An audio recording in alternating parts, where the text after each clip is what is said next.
Fala, galera, boa noite. Boa noite, gente. Graça e paz.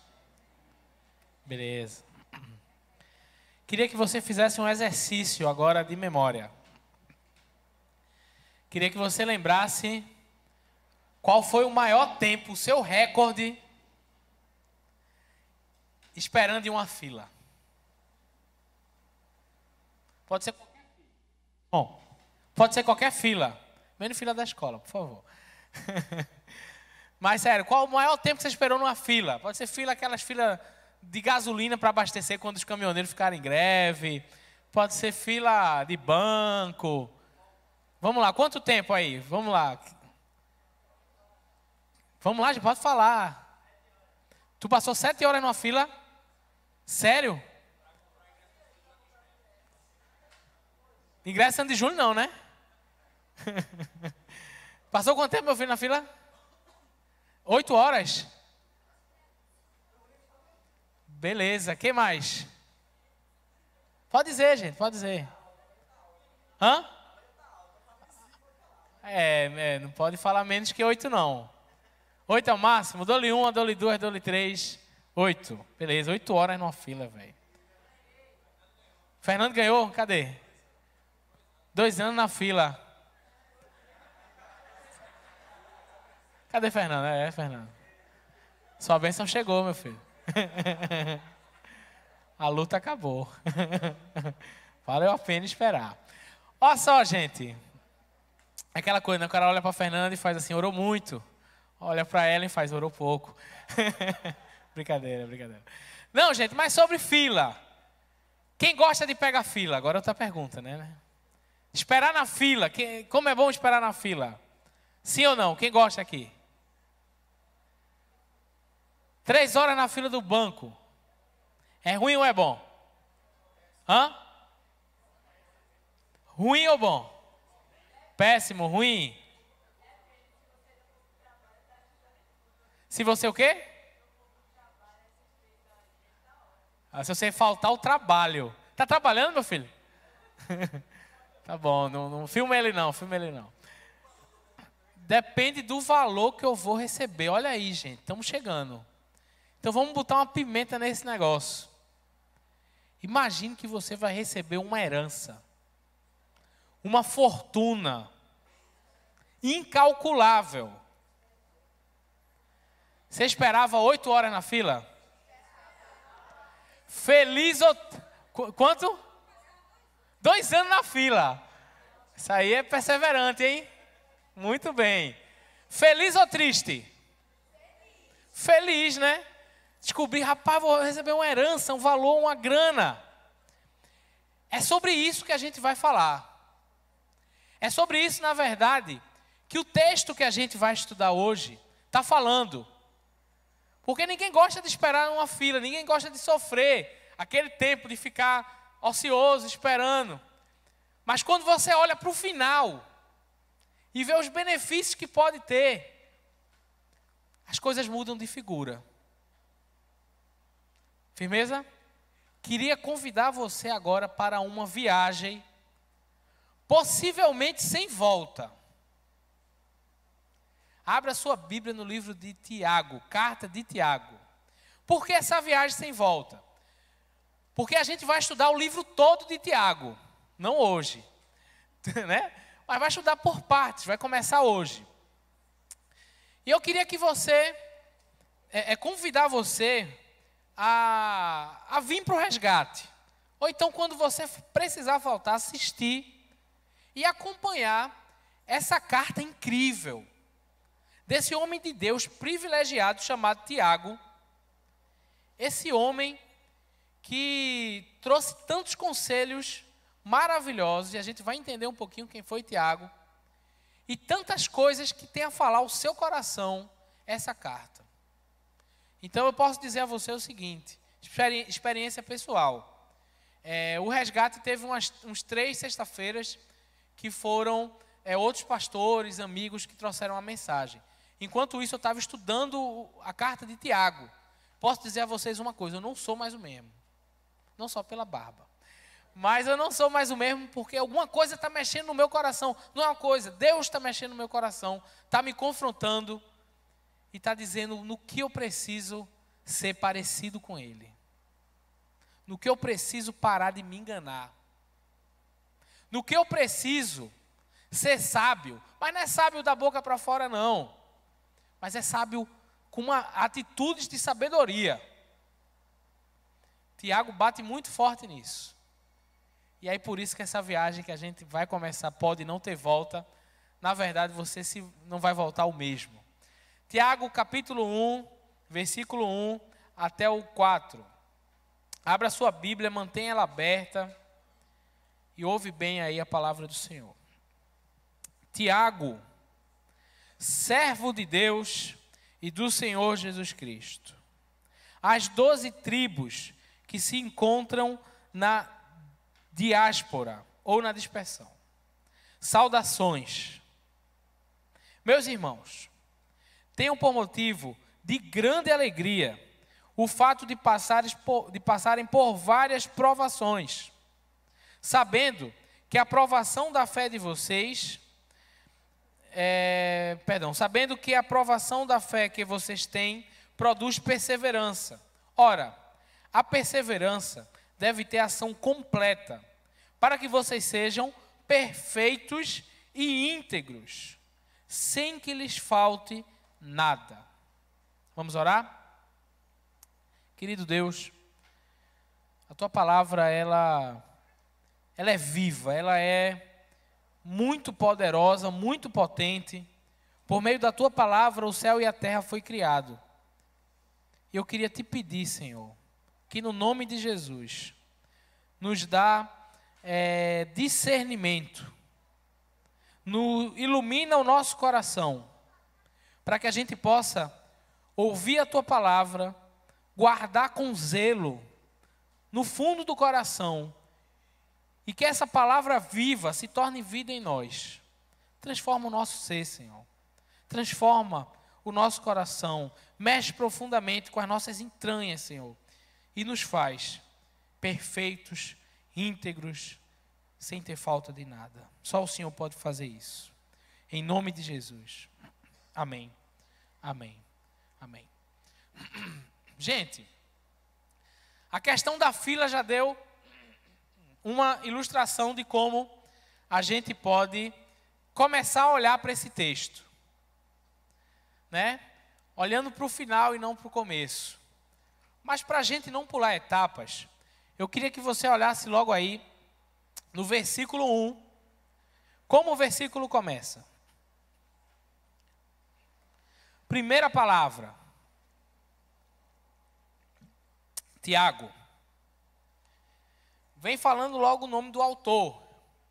E é muito importante para a gente entender essa carta, quem é o autor. Na chamada do resgate, João, que é responsável pelas redes sociais, já deu um spoiler de quem era o autor. Se você leu a chamada do resgate que está nas redes sociais, você já tem uma noção de quem é o autor, que Tiago é o autor. Porque vários Tiagos aparecem na Bíblia. Vale salientar. Ok? Então, eu queria que, ainda que você soubesse de que Tiago está sendo o autor dessa carta, que a gente fizesse um processo de investigação. E meio que se assai da Bíblia, né? E pudesse entender quem era o autor e por que ele é o autor da carta, né? Quais são os critérios para a gente entender que Tiago é o autor da carta e quem é esse Tiago. Então a gente vê o seguinte, ó. Jesus chamou 12 homens para caminhar. Desses 12 homens, tinha alguns pescadores. Um deles se chamava Tiago, irmão de João. Tiago, irmão de João, caminhou com Jesus os 3 anos do ministério de Jesus. Mas não é Tiago, irmão de João, o autor dessa carta. Como é que o senhor sabe, pastor? Que o senhor não, você, né? Como é que você sabe, Fábio? Que é uns caras que ficam chamando de senhor, eu fico me sentindo velho, não sei porquê. Como é que você sabe, Fábio, que não é Tiago, irmão de João? Porque Tiago morreu no capítulo 12, versículo 1 de Atos. Dá uma olhada aí, Guga vai colocar para a gente. Atos 12:1. Logo no comecinho da igreja, Tiago, irmão de João, morre. Olha só. Por aquele tempo, o rei Herodes mandou prender alguns da igreja para os maltratar. Verso 2. Mandou matar a espada Tiago, irmão de João. Já não foi esse Tiago, irmão de João, discípulo pescador, que foi chamado, eu farei de você pescador de homens. Não foi esse Tiago o autor. Então, quais são as pistas que a gente pode seguir na Bíblia para entender quem é esse autor? Então, tem um texto que nos ajuda a elucidar quem é esse autor. Está no livro de Marcos, capítulo 6, versículo 3. Esse momento aqui que a gente está fazendo é um momento que a gente está pegando instruções para a viagem. Não é que a gente ia embarcar numa viagem? Então, imagina aí que você, para viajar, você não pode ir sem nada. Você tem que reunir algumas coisas importantes que você vai precisar nessa caminhada. Então, esse momento da gente reunir, Marcos 6:3. 6:3, meia dúzia, 3. Diz assim, isso foi quando Jesus foi em Nazaré. Aí diz assim, não é este o as pessoas comentando lá do bairro de Jesus, da quebrada de Jesus. Não é esse o carpinteiro, o filho de Maria, e irmão de Tiago, José, Judas e Simão? As suas irmãs não vivem aqui entre nós e escandalizaram-se por causa dele. Então a gente vê aqui que Jesus tinha um irmão chamado Tiago. Interessante pensar o seguinte, não só Tiago era irmão do Senhor, tem outros nomes também, como por exemplo José, Judas e Simão. E aí, mais uma coisa que vai ajudar a gente a entender, é quando você abre no livro de Judas, capítulo 1, versículo 1, você vai ver algo muito semelhante ao que está aqui. Dá uma olhada aí, Judas, capítulo 1, verso 1. Judas, servo de Jesus Cristo, a apresentação é a mesma, hein, gente? A palavra aqui é a mesma. Servo, doulos no grego, é o mesmo termo grego. Judas, servo de Jesus Cristo e irmão de Tiago. Vocês lembram que um dos irmãos de Jesus chamava Tiago, outro irmão de Jesus chamava Judas. Temos duas epístolas dos dois irmãos de Jesus.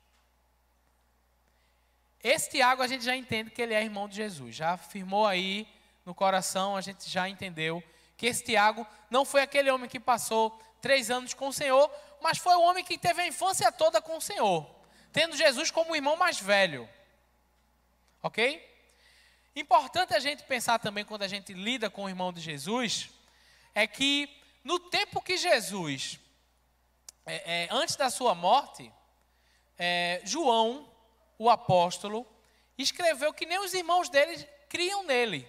E aí você pode conferir isso em João 7:5. Olha só.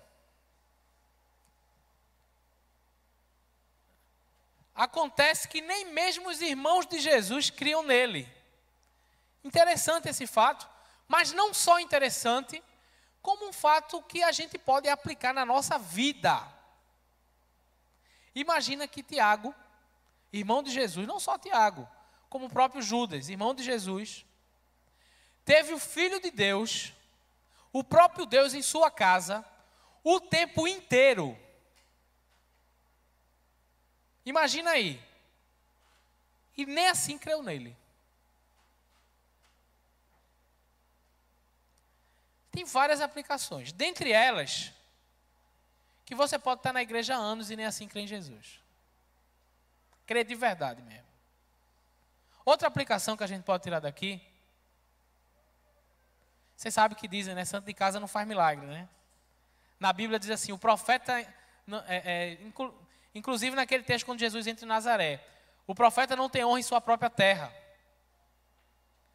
Uma aplicação que a gente pode entender daí, é que muitas vezes Deus está falando com a gente, usando as pessoas da nossa casa, da nossa família, e a gente está deixando de ouvir a Deus, através da nossa mãe, do nosso pai, do nosso irmão que é mil treta e mil truta, né? Normalmente irmão tem um histórico de UFC, combate incrível. Deus pode usar o seu irmão. Deus pode usar a sua irmã. Inclusive, o plano de Deus é de reproduzir a imagem dele dentro da família. Não é isso, Bruno? Então, gente, aplicação oportuna para esse fato de Tiago, irmão de Jesus, possivelmente só creu em Jesus depois da ressurreição. Como a gente sabe disso? Instruções para a viagem. Abre aí, 1 Coríntios, ou então acompanha aqui no slide. 1 Coríntios 15, 7. 1 Coríntios 15, 7. Diz assim, depois foi visto por Tiago e mais tarde por todos os apóstolos. Se você pegar esse contexto aí, você vai ver que está falando da ressurreição de Jesus e para quem ele apareceu. Inclusive, depois disso, Paulo vai dizendo, e depois apareceu para mim. Muito provavelmente, Tiago só creu depois da ressurreição, porque o próprio Senhor, por misericórdia, provavelmente apareceu a ele. Fábio, e Jesus apareceu a quem não cria nele? Apareceu. Não apareceu a Paulo? Depois disso, ele creu. É isso. Então, lidando com isso aí, a gente também vai entender, depois da conversão de Tiago, irmão do Senhor, quem era Tiago na igreja que ele vivia, na igreja de Jerusalém. Então tem um texto que é muito importante a gente trazer para cá como instrução para a viagem. Essa partezinha, gente, exige um pouquinho de esforço, né? Mas é uma parte importante para a gente entender, é uma parte chave para a gente entender o todo. Paulo, aos Gálatas, ele vai citar Tiago como um dos colunas da igreja, um dos líderes da igreja de Jerusalém. Então dá uma olhada aí, Gálatas 2,9. Gálatas 2,9 vai colocar Tiago como um dos colunas da igreja, um dos líderes da igreja. E quando reconheceram a graça que me foi dada, Tiago, Cefas e João.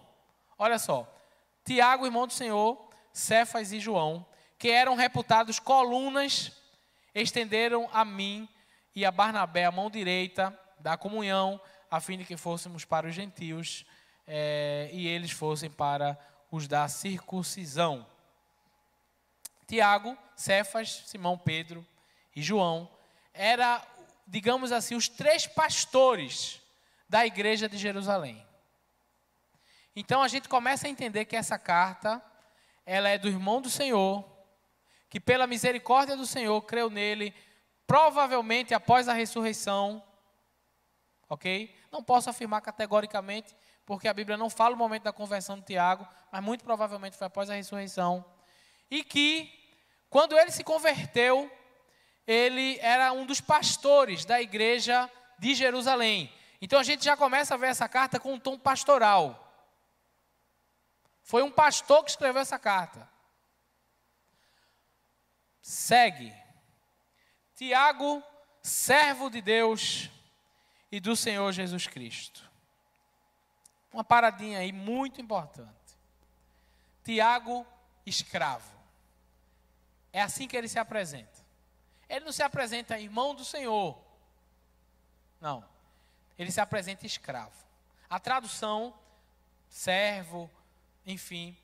Mas o contexto aqui, a palavra aqui mais fiel, que mais se encaixa, que mais tem a ver, é escravo. Escravo mesmo. E é uma palavra muito pertinente aos nossos dias. Sabe por quê, gente? Porque a gente diz assim, eu sou filho de Deus. É verdade. Quem crê em Jesus, quem recebe Ele, é filho de Deus. Só que a gente está com um problema de ordem social. Que problema é esse? Um conceito deturpado de filho. Concorda comigo? Gente, eu trabalho com escola. Eu trabalho com criança, adolescente e jovem. Né? Do primeiro ano do fundamental até o 3º ano do médio. Muitas vezes, quem manda na casa e quem dita o ritmo, quem é? É o filho. Com Deus é assim? De maneira nenhuma. Então, quando a gente diz muitas vezes que nós somos filhos de Deus, a gente está tomando por princípio, por conceito, A ideia dos filhos de hoje que manda nos pais. Que faz birra, faz manha e o pai tem que fazer. Porque o pai se tornou refém do filho. Como isso está acontecendo, hein, gente? Valendo. Enfim. E esse conceito escravo, ele é incrível. Escravo tem direito a alguma coisa? A nada. Escravo é alguém que pertence a outro. E que está ali simplesmente para obedecer e para agradar o seu Senhor. É isso, gente. Eu gosto muito de uma frase que o pastor Douglas fala. A gente conversando, o pastor Douglas, ele disse uma frase muito pertinente. Ele disse assim: Deus é um pai que não mima os seus filhos. Verdade. Deus é um pai maravilhoso, incrível, amoroso, referencial absoluto de bondade, misericórdia e amor. Mas Deus não mima seus filhos. Nunca. Entenda mimo não como carinho, aquele mimo que eu trouxe um mimo para você, uma maçã, não é isso. Mas é aquele mimo de deixar o filho fazer o que quer. De deixar, entende? E é tanto verdade isso que o texto fala sobre provações. Provações vindas de Deus. Se ligou? Então, gente, Tiago, escravo do Senhor. Para a gente tem aplicações incríveis isso. Primeiro, ele não deu a carteirada que ele podia dar. E isso faz a gente guardar as carteiradas que a gente acha que tem no bolso. Eu sou formado em eu conheço sobre isso. Você não sabe com quem você está falando. Ou então, enfim, tanta coisa que é falado, tantas carteiradas que os cristãos dão, que nem o próprio Jesus como Filho de Deus deu, que nem Tiago, irmão do Senhor, ousou a dizer: eu sou irmão do Senhor. Judas foi no mesmo caminho. Sou irmão de Tiago. Ó. Sou irmão de Tiago. Entendeu, gente? Guarda teu orgulho. É muito bonito. Alguém que é e vive como se não fosse. É muito bonito. Alguém que tem e vive como se não tivesse. Isso é maravilhoso. Foi assim que Jesus fez. Sendo Senhor e Mestre, eu lavo os pés de vocês. Por isso você deve lavar os pés uns dos outros. Escravo. Essa palavra é oportuna. Que Deus nos encontre como escravos fiéis. Amém, gente? Senti foi fraco, hein? Se fosse filhos mimados, amém. Amém, gente. Que Deus nos ache como escravos fiéis. Tiago, escravo de Deus e do Senhor Jesus Cristo. As 12 tribos da dispersão, saudações. Muito importante a gente entender para quem Tiago está escrevendo. Já entendemos quem é o autor. Para quem ele está escrevendo. Gente, é muito importante, é fundamental. Porque a gente pega a Bíblia e coloca a Bíblia no nosso contexto. Talvez quando eu falo essa palavra que a gente acabou, que está pertinho no nosso contexto, provações, você vai pensar na sua provação. Você vai pensar numa fila de banco. Você vai pensar em alguém que é inoportuno com você. Você vai pensar, talvez, na sua, no seu relacionamento conjugal. Talvez, um monte de coisa. Mas, quando a gente ouve aqui falar de provação, tem um quê bem pesado. E isso a gente começa a sentir pelos primeiros leitores dessa carta.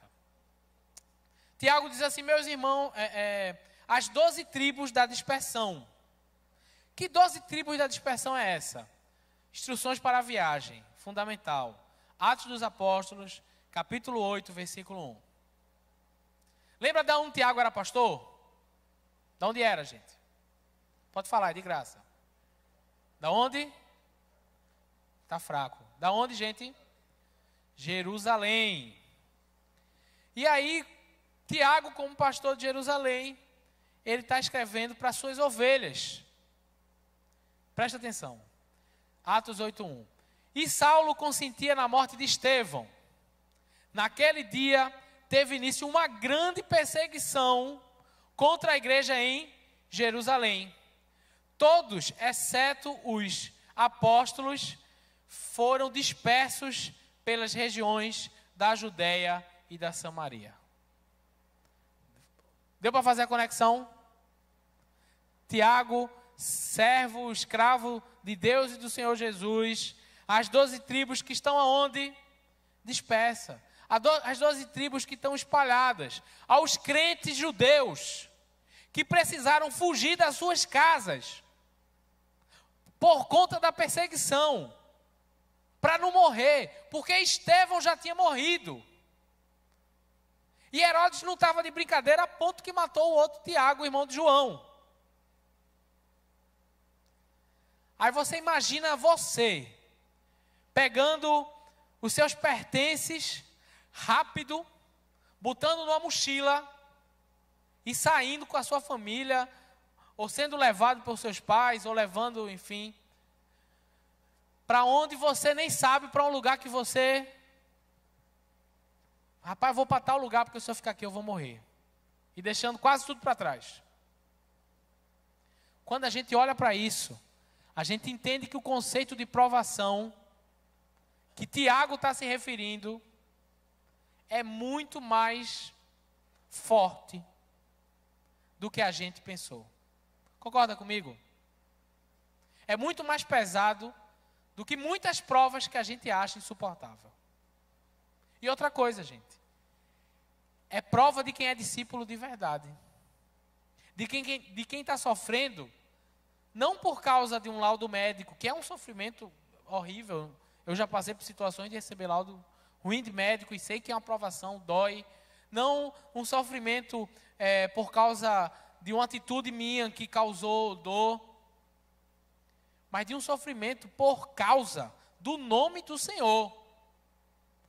E por causa da minha identidade que eu tenho em Jesus.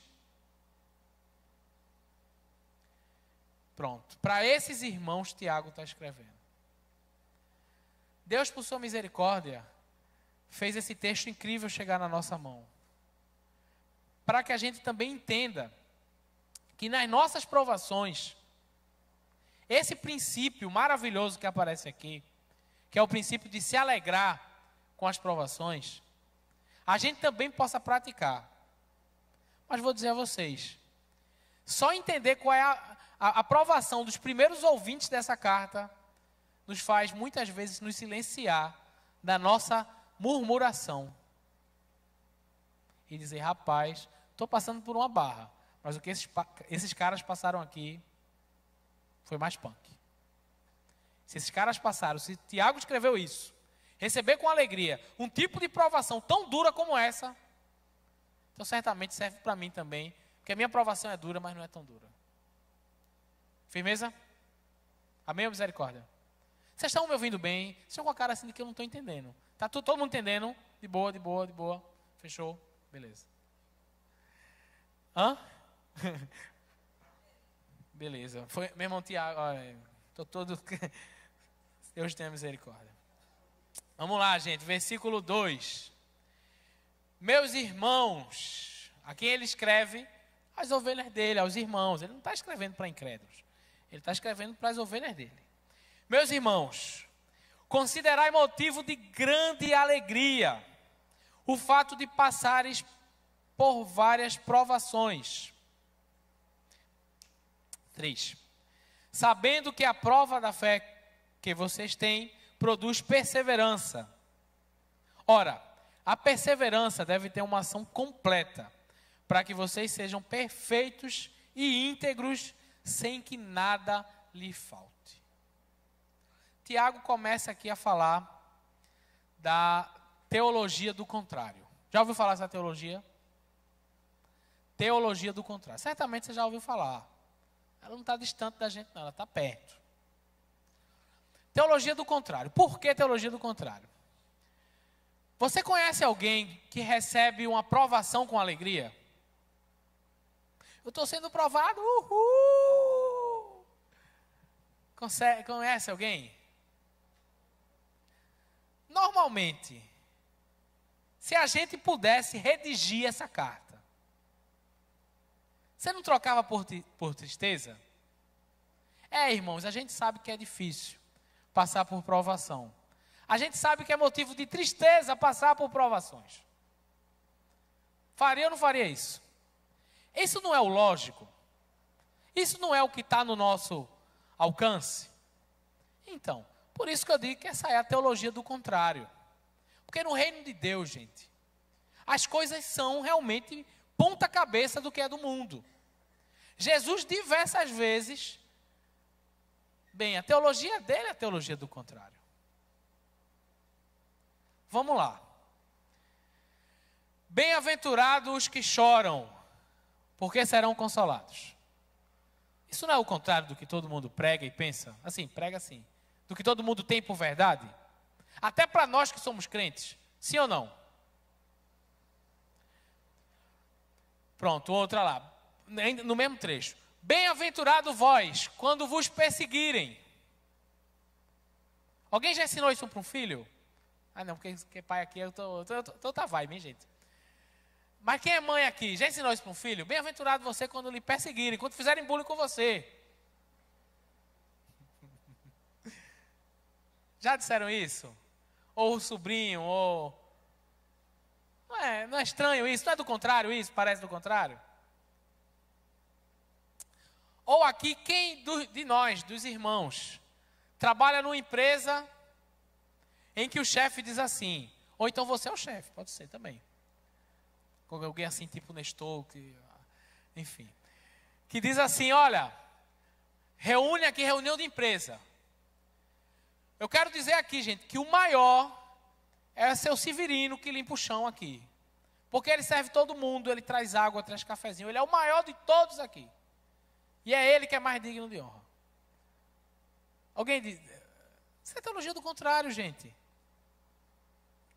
Né? E os princípios do reino de Deus são o contrário do que se prega e se vive no mundo. Qual de vocês, qual dos governantes que exercem poder, autoridade sobre as nações, vocês não sejam assim. Antes, para vocês maior, são os que é o que serve. Eu não vim para ser servido, eu vim para dar vida. Teologia do contrário, gente. Ame os inimigos. Gente, deixa eu dizer um negócio. A gente não tem outra saída na vida do que, guarda isso no coração que isso é rochedo. A gente não tem outra saída na vida a não ser receber as provações com alegria. Sério, velho. Não tem. Gente, o que está na palavra de Deus é certo demais. Não é assim uma conversa para boi dormir.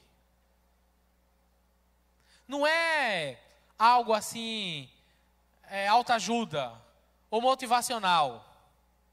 Não é algo de auto-engano, que você está passando por um sofrimento e aí fica sorrindo por fora, mas por dentro está o bagaço da laranja.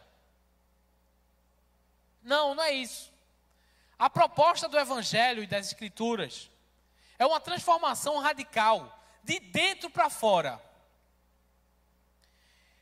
E essa perspectiva, dessa teologia do contrário do que se vive no mundo, é a gente entender o seguinte: considera motivo de grande alegria o fato de passarem por várias provações, sabendo que, no final dessas provações, ela vai produzir um bom fruto.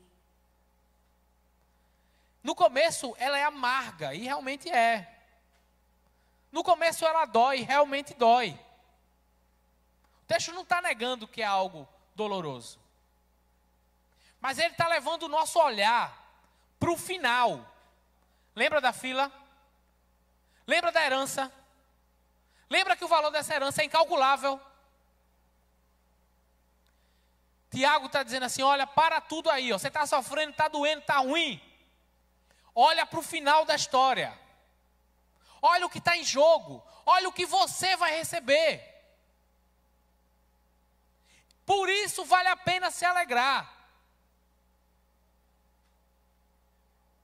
Você não tem outra alternativa, irmão, a não ser olhar para as provações, para as dificuldades, para aquilo que o Senhor está mexendo na tua vida. Alisson falou bem aqui um termo sobre ser lapidado, como quem lapida um diamante, algo precioso, uma pedra brusca que cortada, que é embelezada, sei lá se essa palavra existe. Pego doido, né? Mas alguém que é trabalhado a fogo e ferro. É isso, galera. Se alegrem e olhem para o final da história. E entendam uma coisa. É no final da história que está o nosso motivo de alegria. Porque no final da história, a gente vai sair dessa provação. Olha a repetição do texto. Coloca aí, por favor, verso 4. Perdão, verso 3. Sabendo que a provação da fé de vocês produz perseverança. Segue. 4. Ora, a perseverança deve ter uma ação completa. Guarda essa palavra completa, ela é muito importante. Para que vocês sejam perfeitos. Guarda essa palavra perfeito. Ela tem a ver com completude. Concorda comigo? Sim ou não? Tem a ver com perfeição. E tem a ver com integridade. Ora, a perseverança deve ter uma ação completa, para que vocês sejam perfeitos. Vai entendendo isso como sinônimo. Íntegros. Alguém que é inteiro, não é a metade, é íntegro. Completo. Perfeito. Sem que nada lhe falte. Bem, alguém que não tem falta de nada é alguém completo, alguém íntegro, alguém perfeito. Concorda comigo? Sim ou não? O que é que Tiago está dizendo? Gente, a prova da fé de vocês, ela está lapidando vocês, para que vocês sejam perfeitos, íntegros, completos, sem ter falta de nada. Pergunta ao texto. Quem é perfeito? Quem é perfeito? Fala alto, gente. Tá muito fraco hoje, não número não foi. Quem é perfeito, galera? Deus, Jesus. Quem é referencial de integridade? Jesus, gente. Tem ninguém que seja mais referencial de integridade que Jesus. Quem é completo, pleno? O Senhor. Quem é absoluto e não tem falta de nada? Deus, Jesus. Alegre-se, porque a provação está fazendo de você a imagem e semelhança de quem? De quem é completo, de quem é perfeito, de quem é pleno. E esse propósito não é novo. Esse propósito é desde o Éden. Pegou, galera? Se ligou? Alegre-se, porque Deus está trabalhando na sua vida para que você seja parecido com Jesus.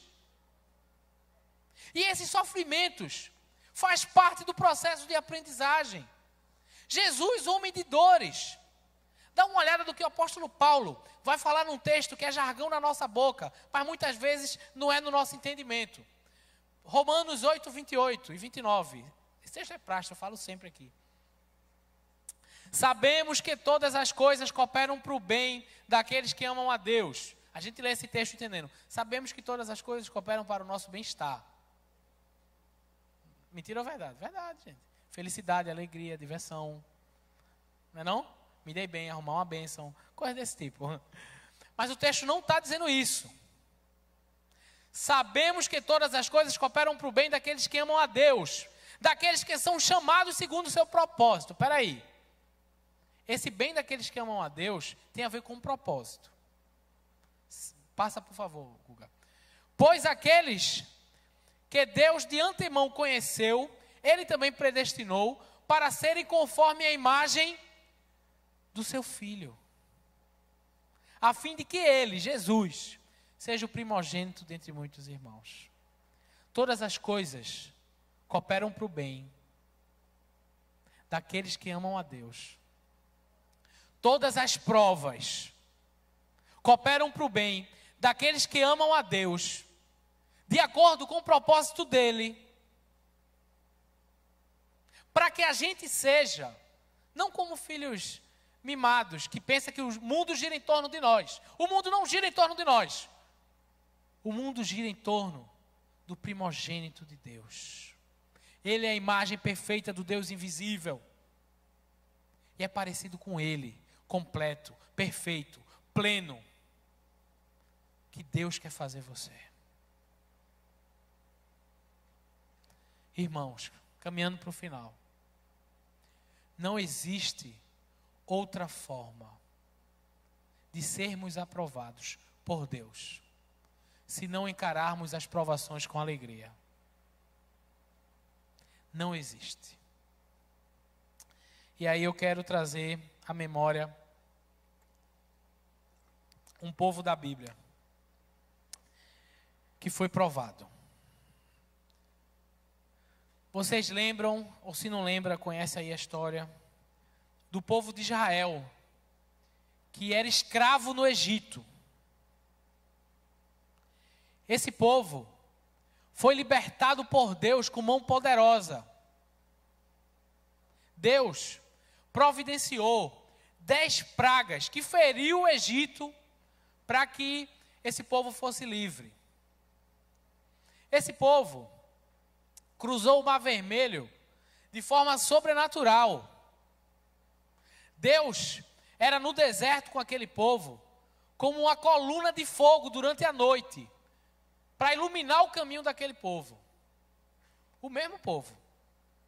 Deus era como uma nuvem que provia sombra para aquele povo durante o dia. Mas Deus provou aquele povo. Faltou água. O que é que eles disseram? Moisés, você trouxe a gente aqui para nos matar de sede. Faltou comida. Moisés, a gente quer voltar para o Egito. Porque no Egito a gente tinha panela de carne. E comia à vontade. Você trouxe a gente aqui para morrer nesse deserto. Chegou a hora que Deus deixou o povo de frente à terra prometida. Números capítulo 13. E Deus provou aquele povo. Dizendo assim, olha, um representante de cada tribo. São 12 tribos, né? Um representante de cada tribo. Vai lá. Olha a terra que eu dei a vocês. Sob juramento. Aos seus antepassados. Deus estava dizendo a palavra dele. Ó, gente, eu dei a vocês. Os caras vão lá, olha, e diz, rapaz, a terra é boa. Mas se a gente entrar lá, a gente vai ser esmagado por esses caras. Esses caras são gigantes e a gente é como um gafanhoto.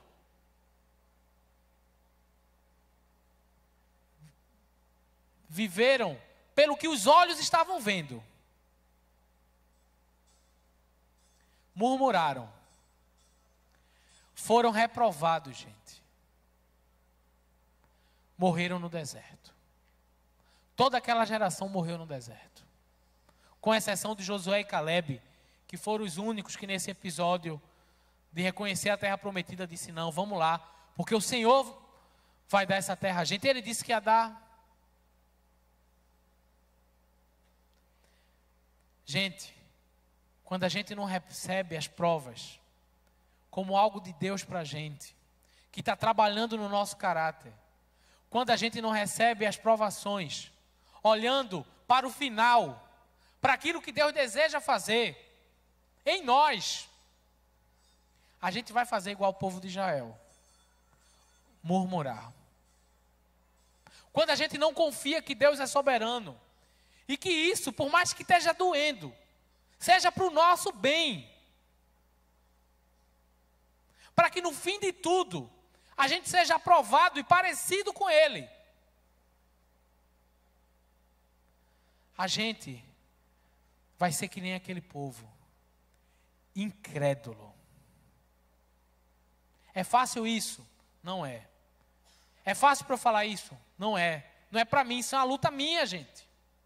Não viver pelo que eu vejo, mas viver pelo fim da história e pela fé naquele que me prometeu completar a obra no dia de Jesus.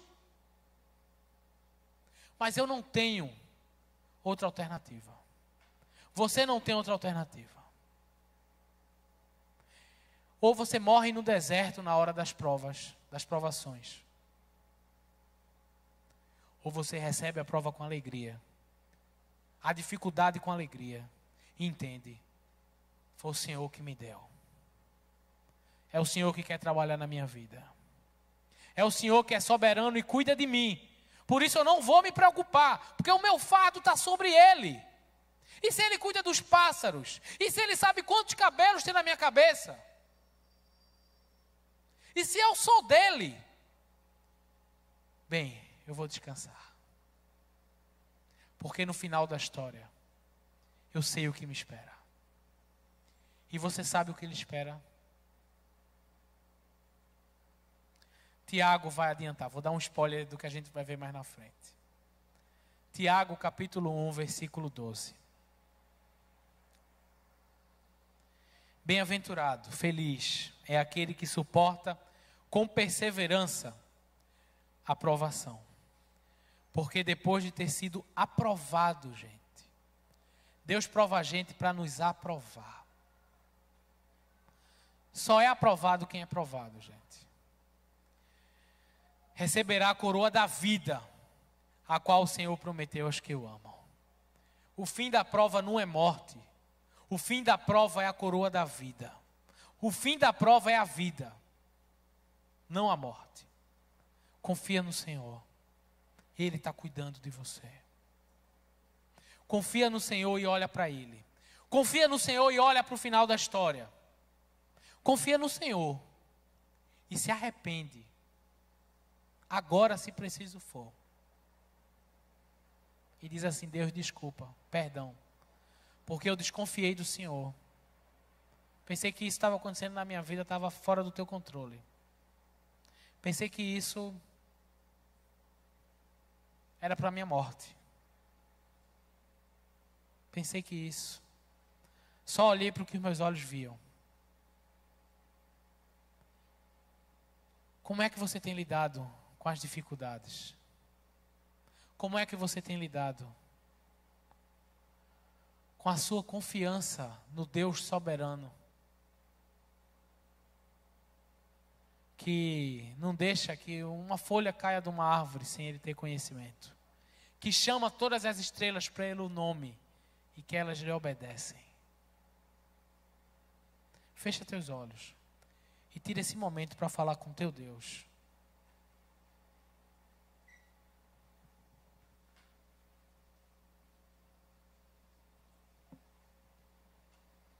Pede ao Senhor que te dê visão.